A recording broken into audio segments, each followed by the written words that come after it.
Welcome to the Industry Angel Podcast. We hear from the best business minds across the globe. Entrepreneurs, social influencers, marketing mavens, and sales rock stars. We've got them all. Here comes your weekly dose of inspiration with your host, Ian Vera. Welcome to episode 119 of the Industry Angel. A huge thanks to everyone for their well wishes for my boxing bout on Saturday gone there. It was a great evening. We raised over £7,000 for the Charlie and Carter Foundation, which you may remember I'm a trustee of. So the fight itself went really well. I enjoyed the journey, of getting ready in fight camp for a couple of months, training hard, often twice a day, leaning right down and getting me head in the game. It was a good journey, and it's given us some content, obviously, for my book, where you remember I'm volunteering 101 times. So, let's do some shout-outs, what we got. Evan Thomas got in touch via LinkedIn to say he enjoyed episode 117 with Steve Foster, where we discussed his book, One Golden Nugget, you might remember. Well, Evan shared that he could also relate to Steve's story, as Evan has also fell on hard times.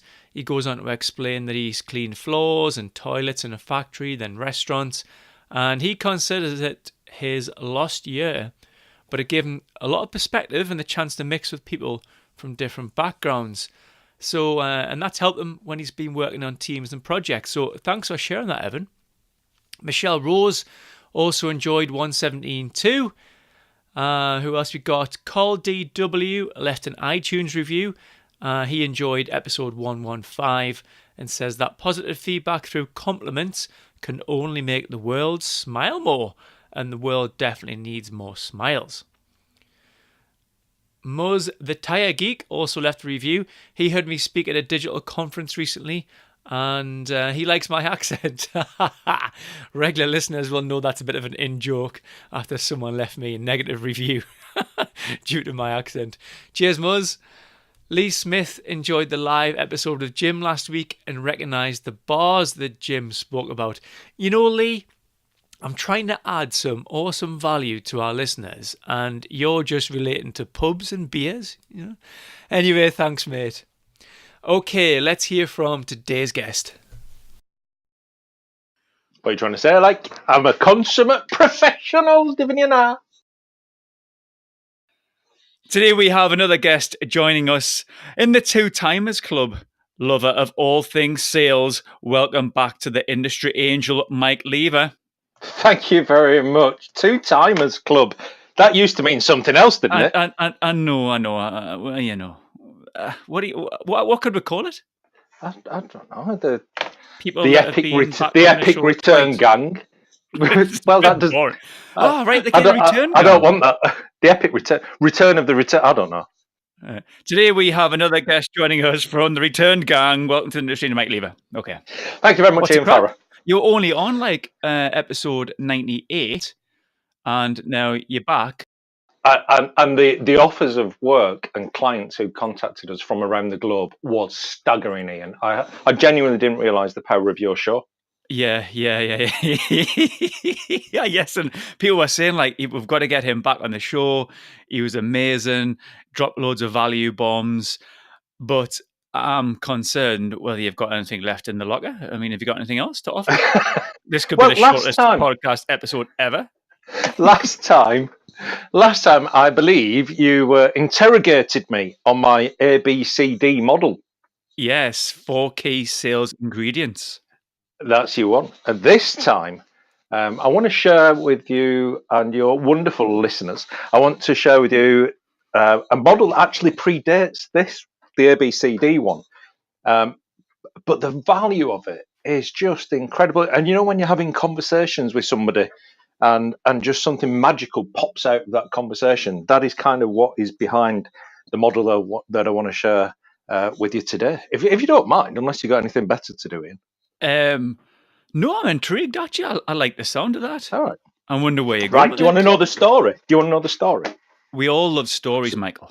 Well, let me tell you the story of this one. So, you've been to our offices over over in the northeast of England. So I have indeed. you've been across, you've seen what we have to offer over there, and we like to collect interesting people. What, in Jaws? No, not. I'm being professional and serious for a minute, if you don't mind, Ian. If Sorry. you won't mind upping your game for a second. So what we like collecting interesting and professional people who just know their stuff, and genuinely, that's one of the reasons why we like you, genuinely. Ooh. Because you do know your stuff. And one such person is Dr. John Duggan. And Dr. John Duggan has probably about 30 years ago, I think he got his PhD. He's a doctor of psychology. And he's just a fascinating bloke, brain the size of a galaxy. And he won't mind me saying, because he's very much from academia, he talks in a very different way to the rest of us. And what we were trying to understand was how we tapped into his knowledge of consumer behaviour from a psychologist point of view, from a really advanced psychology point of view. And he started to describe something, and it just so happened I had an assortment of pens with me at the time, and he was describing something that happens in the brain at the point of decision making. And I drew a little picture, and he pointed at it and went, "Yeah, that's it."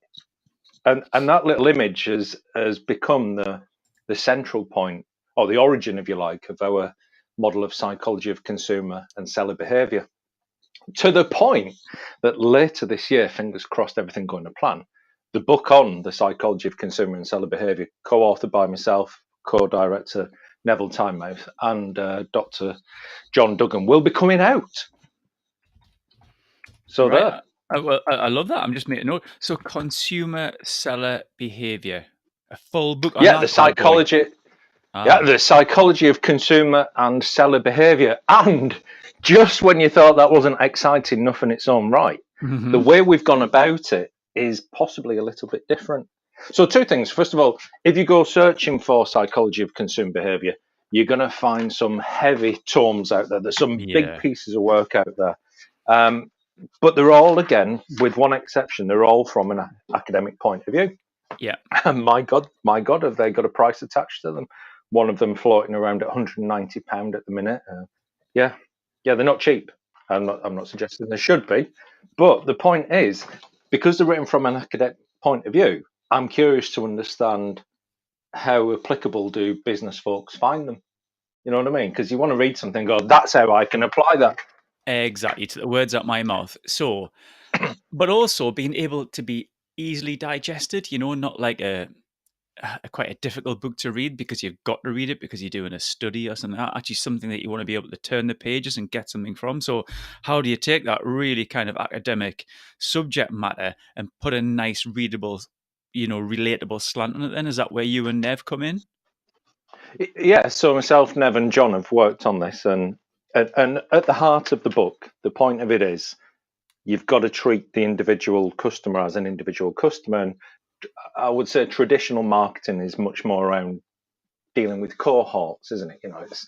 It's this buyer persona, but we're talking about a percentage of the population. What we want to help, and what we do help business owners and salespeople and people in service sectors, what we help them to understand is, and something we know intuitively, is that each individual is different. And what we need to do is treat the individual as the individual, and not treat them how you want to be treated, but treat them how they want to be treated. Does that make sense? Because we're kind of brought up with this value of you've got to treat others how you want to be treated. Well, clearly that's a nonsense. You've got to treat the individual how they want to be treated, which may or may not be how you would want to be. So we look at how individual consumers, how we can help people in sales and service roles, whether you're in a leadership, sales or service role, whether you are the front-facing person in the sales or service, how you can better interact so that customer leaves having had a better experience. So you leave them in a better place than when you found them, whether that's emotionally, financially, whatever it might be. Excellent. So I'm going to take you back a little. You mentioned marketing, you mentioned buying personas. So trying to do this individual bespoke service, you can't do that en masse, can you? So we're talking about being really specific when you're selling. So this is one-to-one sales. This is salesperson, sales professional trying to sell to somebody and trying to work out what they need from their behavior or their needs and wants. So a lot of folks are going to think, well, instantly this is lending itself to retail and to B2C. And absolutely, you can apply it to B2C and to retail. And in fact, the first sector we talked about when we were discussing the whole model was very much the hospitality sector. So within, pubs, hotels, restaurants, all of that good stuff. That's where we started off. But what we quickly, and what readers will quickly realise, is that you're just talking about people. So because you're talking about somebody interacting with a person, we call them a customer, that could very easily still apply to B2B. Yeah. So I think we've discussed this before, where I've worked in B2C, I've worked in B2B. So I appreciate there are some subtle differences to buying processes and the number of people who are involved and all of those things that make it all good fun. But essentially, you're dealing with people. So the principles of the decision making that we look at, the principles of how the brain works from a decision making point of view, all of that still applies. It's just you've got to be mindful if you're dealing with a number of people in a B2B situation, that you're dealing with however many individual people, as opposed to on a B2C, you're probably dealing with one or two people. So it's just the numbers, the scale of it, the application of it can be the same. It's just the scale of it that differs. So are we talking here then about emotional buying, what it means to them, and like sort of taking risk away, or within the book, is that where it come across? So that's certainly part of it, and definitely we're not the first people in the world to talk about the role of emotion when it comes to buying or when it comes to behaviours. And I'm looking at my bookcase at the minute. You've got Steve Peters and the Chimp Paradox, who's probably written one of the most famous books on this. But in terms of emotional input to decision making, we go a little bit further into it. We even talk about which part of the brain in particular, and we're mindful that there's more than one part of the brain involved in this, but in particular, there's a certain part of the brain that has a dual role that is critical to the whole decision-making process. And again, we share that, and we help to explain that there are certain things that you can do that will cause people then to act in a different way. I'm sure we're all familiar with the notion of buyer's remorse, where if you buy something and then you wish you hadn't made that purchase. You've seen my car, we help people. I've seen the clothes you wear, mate. Never mind your car. But in terms of, I love you, really. In terms of buyer's remorse, clearly that's a big risk, because chances are you've got a customer who's a one-off, and you're probably not going to see them again, and maybe not understand why. But if we apply the principles of psychology of consumer and seller behaviour, not only do we understand what causes buyer's remorse, but we then equally understand how to deliver the exact opposite. So the customer will want to buy more from you, and more often, and want to become an advocate. So we help to explain all of that. And the approach is a little bit different, because every chapter is further broken down into 3 sections. So what we have is, we have the 3 elements. We have the story, and we have our protagonist, who is a salesperson who goes all the way through the book. Okay. We have the strategy. So part 1, section 1 of each chapter is the story of the salesperson, if you like, or the sales leader. Part 2 is the strategy. So what you could do is you could read the book cover to cover, just reading the story section.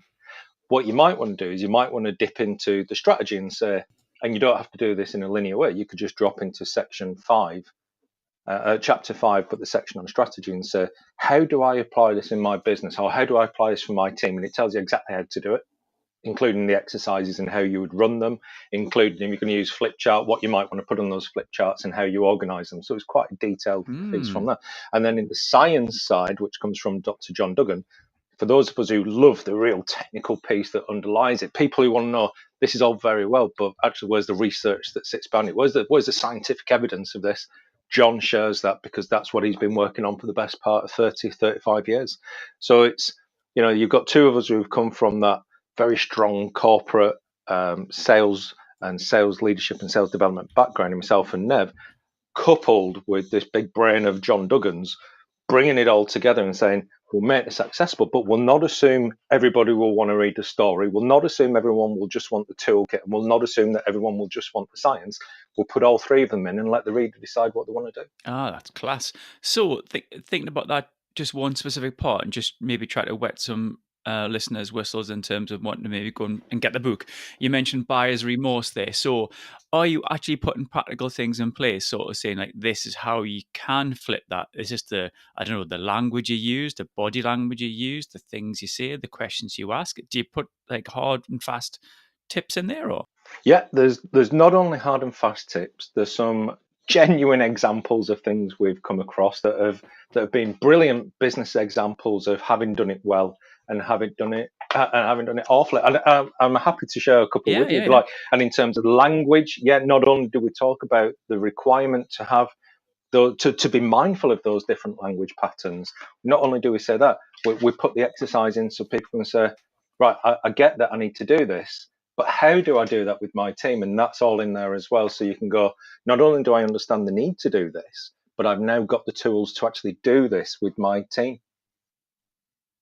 Right. So come on. There's a couple of examples that spring to mind, and this is from a section where we talk about, you know, when you watch any professional at play. Oh yes. And if we think about the sports world, so if you think about sport, and if you think about football in particular, and I remember, so I'm a Man U fan, but don't hold that against me. And I remember years ago, so this will date it, when Sir Alex Ferguson was still the manager at Old Trafford, so long ago, because Cristiano Ronaldo was still there. And I remember, it's funny what sticks in your brain. I remember watching a game, and it was where Cristiano Ronaldo out on the wing, and he did a little bit of cheeky keepy uppy stuff. So one of the opposition players was trying to get the ball off him, and did some cheeky little showboating. And afterwards, Sir Alex Ferguson apparently, the story goes, tore a strip off of him because it was disrespectful to the opposition. And you go, yeah, actually, fair play, it probably was. But the point was that in sport, you've got the fundamentals, haven't you? Can you keep the ball at your feet? For example, can you dribble? You've got all these fundamentals. Can you pass in a clean way? Can you tackle in a clean way? All of these fundamentals make up the game of football. But then you get to the point where you've got your Ronaldos, your Messis. You've got these players who take it to this whole other level that Howells would call unconscious super competence, I suppose. And the thing is, there's no point being able to do all of these really advanced things in any realm if we forget to brilliantly deliver the fundamentals every time as well. So there's no point if you can do all these wonderful keep you uppy stuff, but if you can't pass a ball, if you can't tackle, if you can't dribble, they're not really much use, apart from that's an interesting demo that you can do under ball control, but you can't play football because you can't dribble, tackle, or pass. So what we focus on in one of the chapters is ensuring that don't get ahead of yourself trying to do all the fancy dance stuff unless you can deliver all the fundamental stuff that's expected of your business in the first place. And there's two examples that we're sharing in the chapter. And one is a lesson from a place called Perth Amboy in New Jersey. And the other, a bit closer to home, is from a hairdresser's in North Manchester. Okay. And what's interesting is, I mean, they're both true stories, they're both absolute true stories. Both happen to me. But in the case of the lesson from Perth Amboy, this is going back to when my wife and I had our first trip to America, and we decided to take in some of the East Coast states. And we've been up in Rhode Island, and we're heading back south to Maryland. It's about 400 miles, and it's more or less on the I-95, so it's kind of one route. And we'd set off, and everything was going well, and we'd even driven through the Bronx traffic and through North Manhattan rush hour, and all that was very exciting, as you can imagine. And we'd just gone past Newark Airport, so we're on the I-95. We're about halfway into the journey, and this minivan that we're in, it lost power. And again, to date, this was before, and you go abroad now, don't you? Your phone can pick up a signal and you can make a call pretty much anywhere in the world.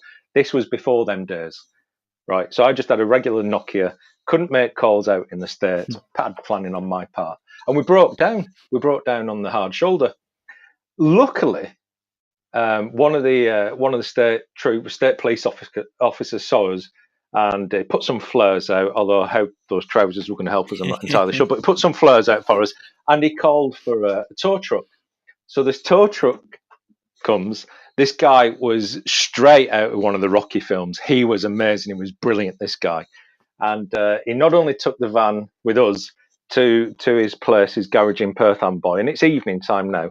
He puts it in the lockup, arranges a cab to take us out to a local motel, and we stayed there the night.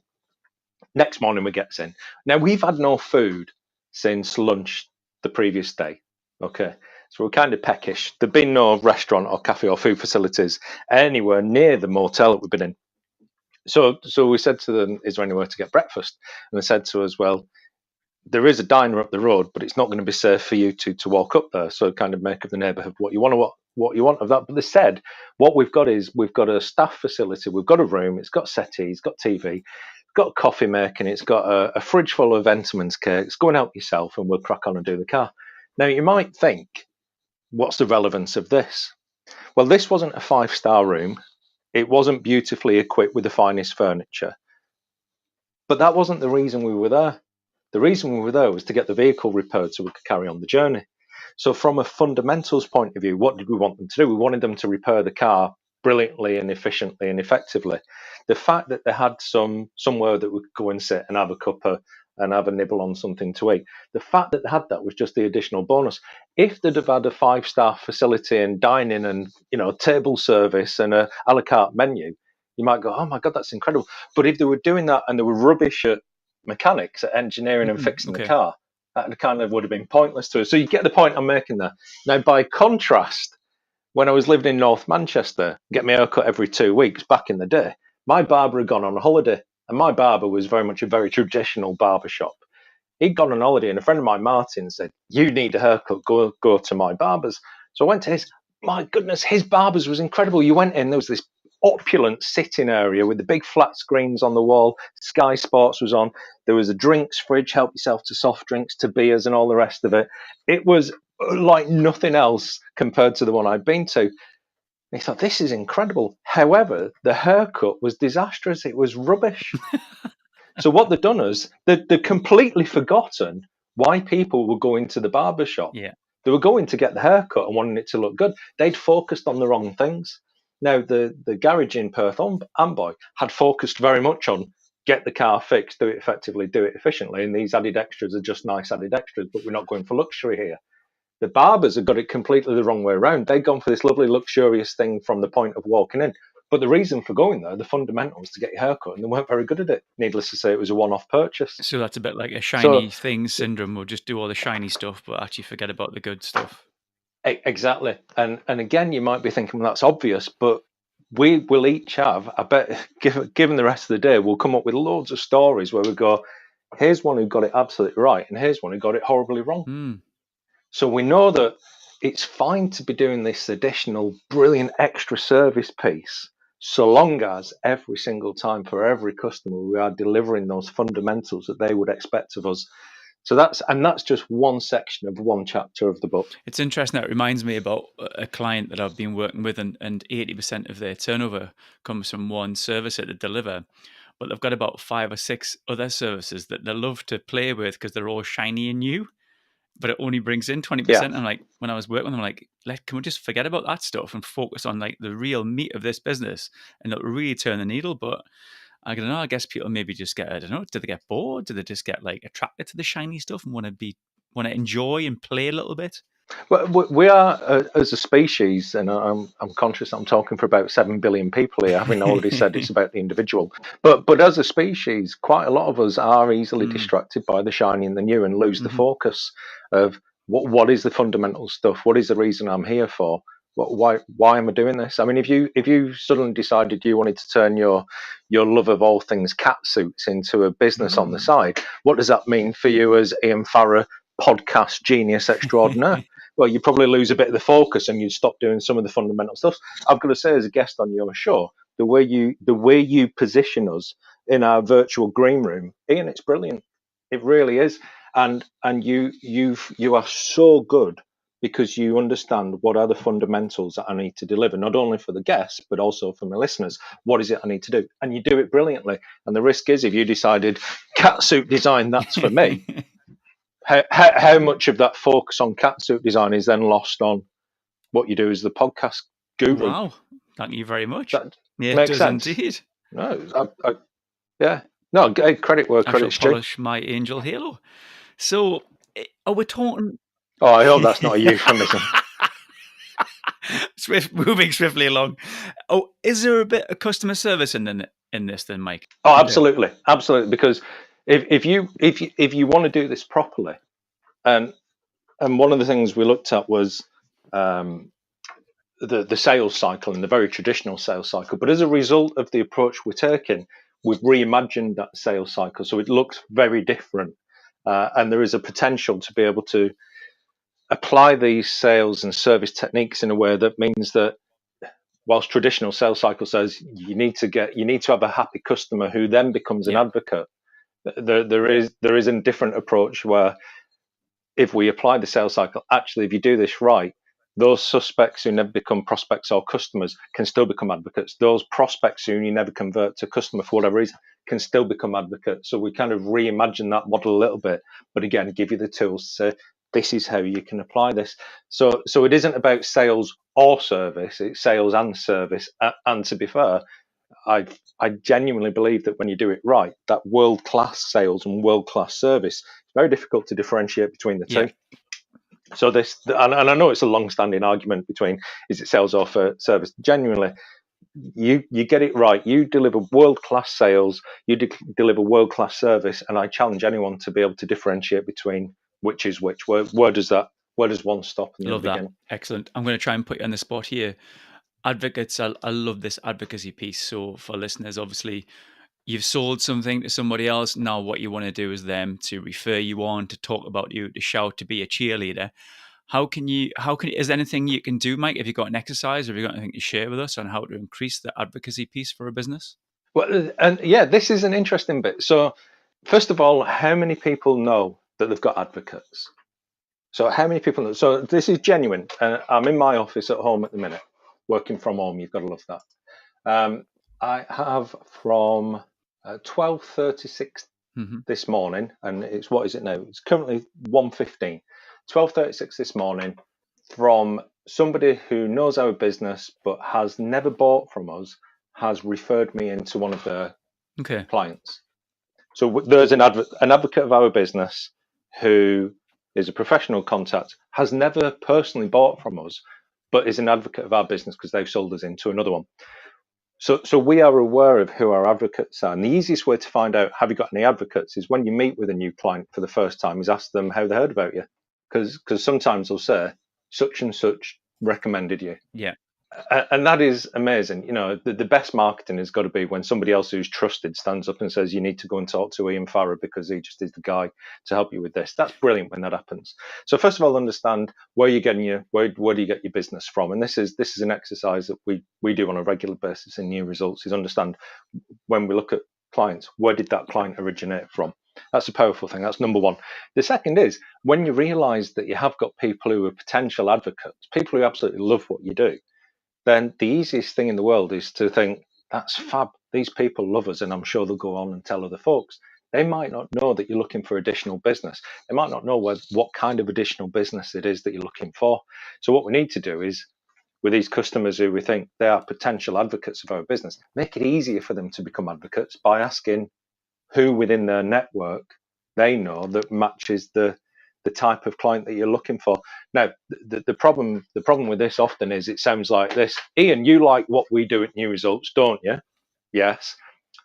Can you think of anybody that you could recommend us to? Now that you might think, well, that's a great question, but that's an awful question for your brain to process. That is such a big question. But if I've taken time when I got to know you that these are the people you're connected, if I've built that picture of this is Ian's network, both professionally and from a leisure point of view, from the home point of view, from a family point of view, if I understand, because I've bothered to take the time to understand not just you, but where you sit within your whole network, I now understand better that these people that you work with in this bit over here, for those of you who can't see, I'm drawing in the air at the minute. So Ian, you can't even see this. I've gone all hand gestures on this one. But if I understand that Ian's got this bit of his network over here, and actually if I could tap into that, that's where my potential clients would be. If I now make it easy and say, Ian, you know this organisation that you set up that looks after cat suits. I'm sticking with cat suits on this, Ian. It's too late. But this organisation where, and you said you've got, was it about 600 members in there that you know really well, and within there you've got 20 organisations that fit the the client size that we're looking for as well, with the needs that we've got. Now I've narrowed it down. Now I can make it easier. And what I might say is, if I was to write an introduction, how would you feel about making those introductions for me, love Ian? that. Excellent stuff. No, it's not the most No, I polished get it. question in the world, and I would work on that differently. But it's a whole different proposition to, do you know anybody who you could It is, introduce because me that to? first question is a bit lazy, is it? So But actually, the second bit there, you've done a bit of homework and you've identified where it might be able to help you, and then brought that to the table rather than asking me to do all the homework. exactly, and I appreciate also that Ian's a busy guy. He's got his own business to run. He's got his own things that are his priority one. And why would the promotion of my business be number one on Ian's list? It was never going to get to number one, is it? As much as that altruism in your brain says, yeah, let's help Mike. He's a good guy. We like the services he offers. Chances of my need superseding yours are pretty slim. So it's, what can I do that makes it easier? And one of the things that can do to make it easier is, what if I was to write the introduction? What if I was to, if we've agreed it's going to happen by email, for example, or using some social media, if I write the body of it, I've saved you some time. I've made it easier. You've got all liberty to edit that and top and tail it as you want. But the beautiful thing is, I can make it so it actually introduces me and my services in the way that I want it to. So you kind of retain a little bit of control over what's being said as well. So it's better for me and it's better for you. No, I like that. And it just works. Just going back to the book then, why did you write the book? There you go. There's a question for you. So that is a question now. All them books on your shelf, my friend. we wrote it. Yeah, we wrote it because genuinely nobody else, as far as and this is 2 years in of doing this and looking for other people who've done it. No one else seemed to have been. No one else apart from the academics seemed to have been making this accessible. And we said, well, we talk about this. I do plenty of keynotes on this across the country. So I'll talk about it. We train people on it. It just seemed the natural. We've done the 3TW, the Try This Week videos around this. We've done blogs on this. We've run webinars. We've done everything on it. But the bit that was missing was the book. And it just seemed, well, why not? But let's do it in the different way. Let's make it accessible, because not everyone's going to come on a course. Not everyone's going to engage us to do some work with them. But if we can at least share it, so that maybe one day, maybe it's selfish, maybe one day me, Nev, or John will be a client of one of these businesses who then we recognise, you're applying some of the stuff we've been talking about, and as a result, we're getting a better experience out of it. Yeah. I suppose I suppose if we dig deeper into it, I'm on the couch now, aren't I? If we dig deeper into it, I suppose part of it is because we do want to make sales more professional. No, yeah. Yeah, I've got 2 young kids, and when I said to them, "What do you want to do for a living?" one of them wants to be an astronaut, and the other one, she wants to be an artist. But neither of them at any point, no kid that I'm aware of, has very excitedly said, "When I'm older, I want to be in sales." Yeah, no, I totally understand that, and it's interesting why I asked you, because sometimes I speak to people, and you've probably heard this term about being kind of like it's like a business card, isn't it? I'm an author, so I'm going to give you a book now. It's like a bigger business card, or I'm going to make loads of money off it. And you probably heard people say you never make any money off a book, and then so like, what is the purpose? And so is it really just for you, just to kind of get it off your chest and make an impact? I think it is partly about that, but it is genuinely about how can we do what we can do to hopefully make sales more professional. We're not going to fix it in the mind of the population, but if you can help a number of people in the sales and service sector to work in a way that excuse me, is hopefully is more professional, and I'm sure that can irk some folks, but if you can make it more professional, it's the reason why we're members of the Institute of Sales Management, because we want to do what we can to make sales a profession in its own right and not get sniffed on. Because if you ask someone to name a profession, they'll talk about medical, they'll talk about legal, and so on. And yet, whether you're in medical, whether you're in legal, at some point you are going to be involved in selling ideas. You are going to be involved in trying to persuade others, or hopefully encourage others to buy into whatever it is that you're thinking or selling at that point. So it is a human thing that we are all whatever role we're in, whatever relationship status we have, we are all at some stage involved in selling. And yet it is a life skill. So it's kind of accepted that it is a life skill, but it's not accepted by a lot of folks in this country that it's a profession. Curiously, out in America, they have a different view on it. Yeah, it's interesting you said that. You're dead right. And I'm going to be doing a talk in a couple of weeks' time, actually. I'm talking about marketing. And I'm going to ask people to think about them, are they a marketer? And what you find is people say, no, I'm not a marketer, because they expect people to say, like, I don't know, I'm trying to get number one in the Google rankings, or I'm trying to do a Facebook ad. That's marketing. Okay, I get it. But actually, we're marketing every day. If you try to convince your kid to get in the car on the way to school this morning, or convince your wife to buy the sofa that you want, you're marketing yourself. You're trying to sit with sales and marketing and right away across life. I totally get it. Yes, yeah, they are life skills. Mm-hmm. And yet, how many people talk about, yeah, that's what I want to go into when I'm a kid? How many people talk about, yeah, that absolutely is a profession? It's interesting, isn't it, that these preconceptions or even misconceptions, some would argue about it. And again, part of the reason for wanting to do the book is, can we help to make sales and service much more of an acceptable thing in terms of a career? Can we cause it to be seen to be more acceptable as a profession? And if we can help however many readers to apply this, then job done. It's interesting that I wrote a little note there that you mentioned about story, strategy, and exercises.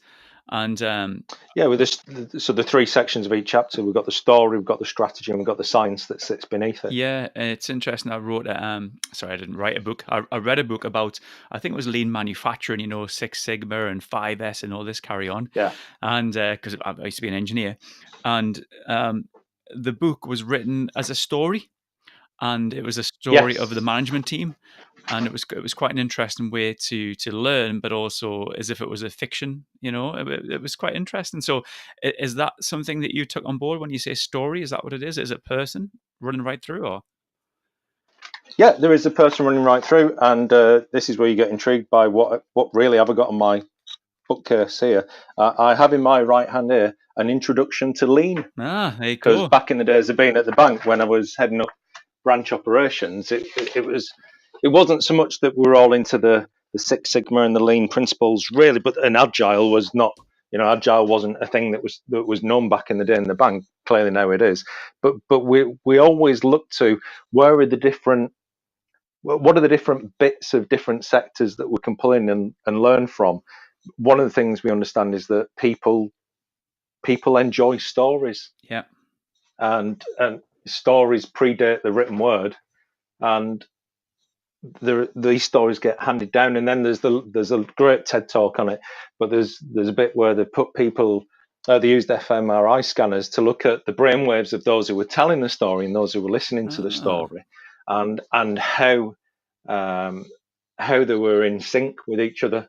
Wow. Okay. So we understand the power of the talk of this. I think it's Yuri Hassan. Okay. I think it's his speech on TED Talk. Well worth watching. And so we understand the power of storytelling. Even without Yuri Hassan's work, we know that storytelling is powerful because all those stories that we were told as children that stick with us. We've never seen them written down in a lot of cases, but they've been passed on to us, and we remember them because they have a special place in our mind. That's why we've split it up in those three ways, because we appreciate some people will want to read the story because they will align themselves with the that central character of the book, and they say, I can get this. Other people will want to read that, and then they want to see the strategy that sits and says, okay, I get where the character's coming from, but how do I apply this to my business, to my teams? And then there are those who then want to get into the real detail and say, okay, well, where's the research? Where's the proof of this? How do I know that this is true? So we wanted to cover all three, but make it so that the reader decides, do I want to read it chapter by chapter, or do I want to dip in and pick up the bits that I want? So the nice thing is you kind of get 3 books in one. Yeah, brilliant stuff. So when we're talking, Mike, when we're going to release this book? When we're going to release it, it's not a caged animal. Well, no, because listen, you're accountable to the Angel Army. It's out there, it's happening. So I'm going to put you on the spot, my friend. When's it coming out? I haven't got the date for it yet. It's going to be this. It's going to be Ian. You are the first person to know about this outside of the authors. Genuinely, you are the first person. You've got the scoop on this. Excellent. one. I love the scoop, like. Huge fan. You got the scoop, and we will be keeping you personally updated, so you'll know, and so all your lovely folks, listeners, will know when it is out. And because obviously we'll be running a competition to win a copy of the book signed by you three. Well, that'll be second prize. First prize will be not signed, and the second prize will be signed. So Well, that's I think that's how it works. Yeah, well, that's definitely happening anyway. So, it sounds good. But equally, it's an invitation, because if there are publishers out there who actually won't mind having a good look at this, get in touch. Oh, if forever the bloody salesman, aren't you? There you go. It's took you 40. Oh, what you're trying to say? You keep going on about your flipping catsuit business. 40 minutes. And what about you and your catsuit business? Oh, I used to be an engineer, and the Prestons on my catsuits are far superior. Get out of town. If anybody's come on my show. Hang on, it's your show, isn't it? Yeah. Sorry, I think so anyway. If anybody wants to know about the catsuit, obviously they just need to listen to episode 98 where we bust each other's balls on that. Right, well, good stuff. That's it. You've passed your time. You've got your right hook out there. We're looking for publishers, and when it is published, we're going to run a competition. Good stuff. Loving it. Perfect. I love it. Can't wait. Excellent. I'm looking forward to completing the hat trick and getting back on this show. Yes. For you. Yeah, not the Two Timers Club. No, we'll be a trio. No, trio club. But you could call it the Sir Jeff Hurst Club. Right. Well, some listeners will not get that, Mike. What were you trying to say? That you're just talking absolute gobbledygook. And on that note, you are out of here. I'm pressing the eject button. Thank you very much, Mike. Great to have you back with us again, and always a pleasure. Sharing all those value bombs. Goodbye. Thanks, Ian. Thanks to our Mike there. I really enjoyed that. So, what did you take from it? Well, from me, it was get the basics right. Do the fundamentals. That was a great analogy about the haircut. I've actually seen Mike's hair. There's nothing much you can do with it. But I really got what he was saying about, the trinkets in the shop, and the reason that you're there, that is real short-termism, isn't it? Getting people through the door, having one haircut and then not returning. What we need is that recurring revenue, people coming back, people being advocates for your business. So that's what I took from that. So, as usual, keep in touch. You can grab me on all the social channels or host@industryangel.com. So until next time, I'm Ian Farrer. This is the Industry Angel, and thanks for listening.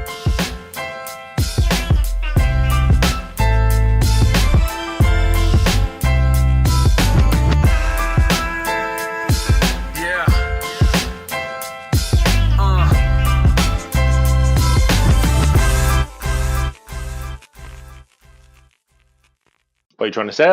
I'm a consummate professional, divin you know.